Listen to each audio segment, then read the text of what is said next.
Hello everyone and welcome to a new video. Now, as you're probably aware of, I'm in the process of building a ham radio repeater, and I already made a bunch of videos about that. In the first one I explained the general concept of repeaters, and I showed how I use the DDS to synthesize a PL tone. In the next video, two videos actually, I discussed the theory of FM and went into topics such as modulation index and FM deviation. I showed those Bessel functions, and I presented a method to generate a signal of particular peak deviation, and in the second of those two videos I used that method to calibrate the repeater such that it would transmit at the same peak deviation as the receiver would receive. Now, one last thing I want to do before I deploy the repeater is a so-called Desense test. And the point of Desense testing is to make sure that the transmitter inside the repeater doesn't desense the receiver. So I'll also use this opportunity to discuss a few things about these filters, because there was an interesting comment in the previous video asking me about a few details, and I'll do that in the process of this video.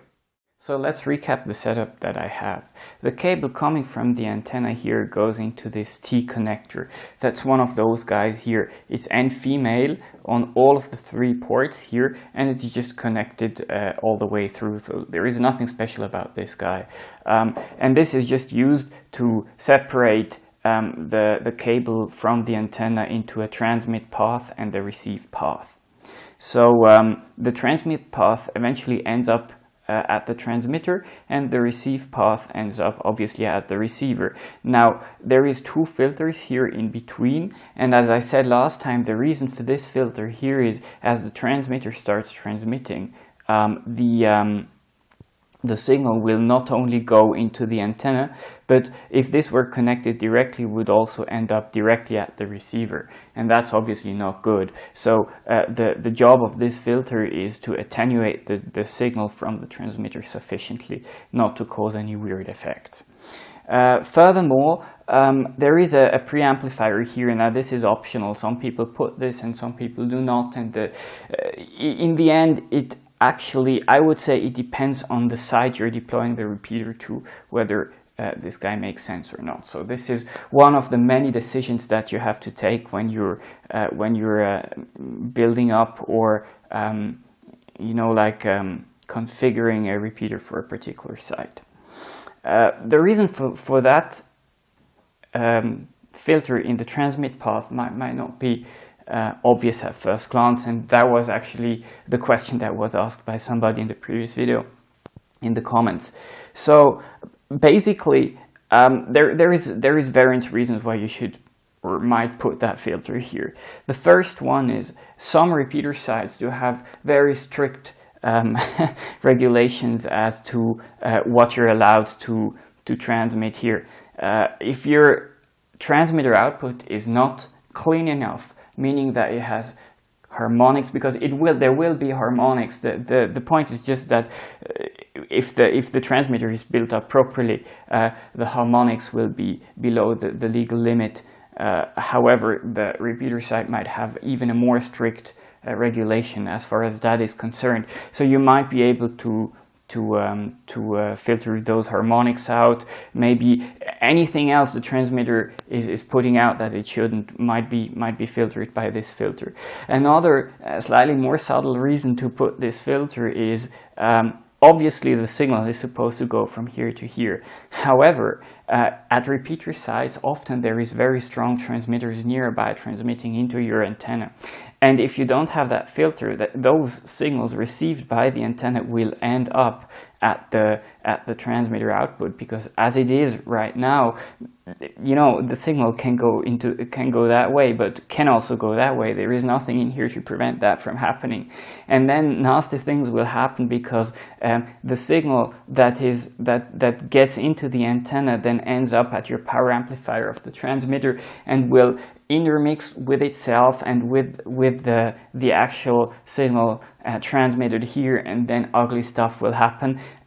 First of all, you shouldn't have that in the first place, and second, at repeater size, people will get mad at you if that happens. So that's one reason for that filter. However, what people do to mitigate that issue further is they put a so-called isolator in here, and that isolator is a device that, you know, simply put, allows the RF to get from here to here, but not the other way around. So that would then block out anything that comes from the antenna.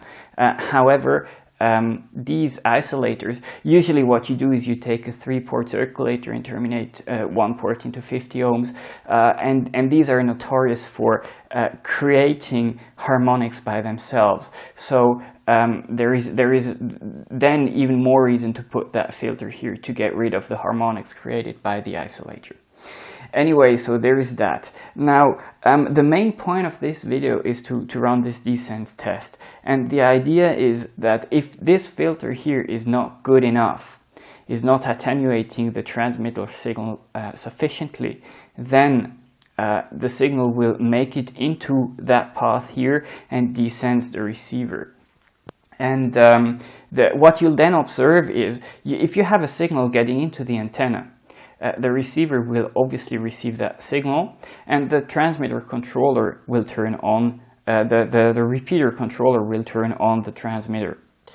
And the transmitter will then desense the receiver by this poor filter here, and the receiver will not get that signal anymore, you know, assuming it is a weak signal or whatever. So the repeater controller will then decide that this signal has vanished, and after the repeater tail will turn off the transmitter. And then the receiver will receive that signal that has been there all the time, will receive it again. It will not be blocked by the strong transmitter anymore, and the transmitter will turn on again. So things will kind of oscillate in this weird way, and that is obviously not supposed to happen at all. So the Desense test is meant to check for that. So how am I doing this Desense test? If you look at this right sketch here, it's the same thing again, but just without the isolator, because we decided not to put the isolator. This is not going to a repeater, to a classical repeater site, but rather to a place where we're the only transmitter, and we're not assuming to get lots of RF into the antenna from, you know, like close by transmitters. So we decided that this was not necessary. However, it is very important to really carefully make these decisions depending on the actual repeater site and the rules that you have there. Anyway, so no isolator here, and here in the RX path there is like this additional thing here. Now what this is this guy, which is a RF sampler, or sometimes it's also called ISO-T. Now what this is if I get rid of that part here, this is just a normal 50 ohms transmission line. It's got an N female on one end, an N male on the other end, and if you look into that port here, you can actually see the center line of the coax going through here. And this guy here that plugs into that third port is not connected at all. So basically this just slides in here, but there is no DC connection here. There is just some coupling here, allowing me to couple out some of the signal that goes through here, or couple in a signal that I inject here without messing too much with the properties of that transmission line. So that is how I inject a signal here into the preamplifier and eventually the receiver. So as soon as I start this generator here, the receiver will receive this signal and will turn on the transmitter, as I explained before. Now if Desense is happening, then I will observe exactly what I said before with this kind of oscillation. But if the repeater is not desensing itself, things will just work fine. You know, the transmitter will turn on and transmit into a dummy load that I will connect here. So that's basically it. I'm using here, this is actually a very funny, this is so nice. Somebody, a fellow ham that I actually know, so, but still, watched the video where I, you know, maybe tediously created that signal of a particular deviation. And while he thought that this was an interesting way of doing it. He actually he gave me a service monitor, which is quite great, and he said that I could use it for whatever I wanted. So I will use this to generate that signal. Actually, maybe I'll show you the service monitor first and then proceed with the experiment. Okay, so that's the service monitor that I got from this guy. His name is actually Peter. He's a HB9UF, and he basically said that he got a new one, and this one was rotting in his basement, so he decided that I might have some use for it, which I sure do. So thank you very much, Peter. This is so amazing. These are actually quite expensive, even if they're old, and you can see that, for example, here the glass is shattered, and also I have to replace the fan, but still, that is very cool.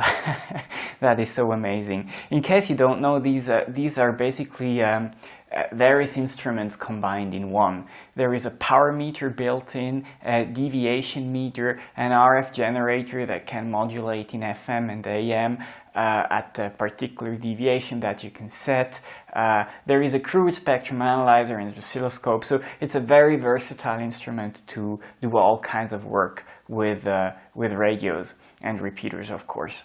Now, for example, I could use this. I could use this to generate the signal that I needed last time, that I painfully created using this little trick with a Bessel null, just by setting the proper frequency and turning a knob until it displays the right deviation. So there is that, and I will use this to generate the signal that goes into the receive path, and I will couple this in using the ISO-T that I just showed. So that's the yellow cable here that goes to the output of the function generator built in here, and this is so cool because not only can I generate that carrier, but I can automatically add in the PL tone that is required, and even add a 1 kilohertz tone to see how it sounds. So this is so cool. Anyway, thank you very much again. Next, I'll show you how I connect the other end of that cable to the ISO-T, and then we'll run the experiment. Okay, so that's actually a bit of a weird angle, but I'm not sure how to show this otherwise. Basically, you're looking at the back of the repeater here from the top. So this guy here, that is the top of the two radios that you know maybe from the previous video where I showed the repeater from the front. This is the top of the two radios here. That's the preamplifier, the fan, and so on. And below that, there is the two filters that you cannot see in this shot, but they're basically lying like this in here with the two connectors here going to that and that cable. Anyway, so I'll leave this guy here for you to kind of cross-reference what I'm showing. The antenna cable is this guy here, and that goes into the T connector here, and the blue path is the receive path. So basically this cable here goes into the filter here at the bottom, there, gets out of the filter at the bottom here through that cable, into the preamplifier, and then there is a cable inside that you cannot see that gets to the receiver. Likewise, this cable here is coming from the transmitter here, and this is getting into that filter here, that is the filter in the transmit path, gets out of there and then into that T piece here. So that's basically how it's connected, and I will now add this ISO-T before the preamplifier. I'm just doing this because this is the easiest way to access. So I'll put that here. And here, by the way, there is one more very important thing that I did not discuss. The length of some of those cables is very, very critical because they act as the transmission line here acts as a transformer. You have to know what you're doing. I don't want to dig into that right now because this video is about desensing. But anyway, now I have to think about these things because I now introduced an additional piece of transmission line that makes this longer, and I have to be aware of that fact and make sure that this is not messing up my measurement. Anyway, so there is that, and now this is where I will inject that signal here. Right. The signal goes in here, into the preamplifier, and then into the receiver. It is also important to note that this guy here is adding quite a bit of attenuation to the, I should tighten it that way, sorry. Is adding quite a bit of attenuation to that signal that I'm injecting here. But that's also the whole point, because adding this attenuation allows me to keep the properties of that transition line more or less intact and not messing too much with it. So this is a bit of a compromise, but I don't care because I can set the power of that signal to whatever I want using the service monitor, and therefore just the value that I will read off will not be the value that is comparable to anything that I would inject directly to the antenna. But anyway, still the point is to inject a signal as low as possible, yet large enough for the receiver to kick in and turn the repeater on. So that's the point here. Now let me turn this on and see what we get. Okay, so now I have it set up such that you can see both the transmitter as well as the receiver inside the repeater, along with parts of the service monitor. Unfortunately, I cannot show you the whole service monitor in the same shot because there is just not enough space. So what you will not see is me fiddling around with the output power that gets into that yellow cable and eventually into the repeater. But I'll quickly demonstrate that you can read it off here. If I turn on the generator, you can see that now I'm generating a signal of minus 104 dBm, and this is really so nice. Automatically I can add an 88.5 Hertz PL tone to let the repeater open up. So the repeater is now running into normal mode. There is no service mode or anything. This is really normal operation. I'm also adding a signal of 1 kilohertz with a 3 kilohertz of deviation because then I will be able to hear what's going on. The receiver is set up such that it will, the speaker in here, you will be able to hear what's going on. Of course, during normal operation that is turned off, but I thought it would be interesting to be able to hear that as well. And also the transmitter is off. So just to demonstrate, if you watch that number here, along with that LED here that is off now, as I wind up the output power, and the number here will go down. That's because this is in negative dBm, so basically it's approaching 0 dBm, which is a higher power than minus 103. So this is going up, and you can see that at about minus 101 dBm, the receiver opens up. The transmitter is off, so there cannot be any desensing going on, and I'm going to try and find that point where this is happening. Let's see. Yeah, that's about where it is. I turn it off, so the receiver stops. If I turn it on again, the receiver again opens up. Okay, now let's redo the whole thing with the transmitter on.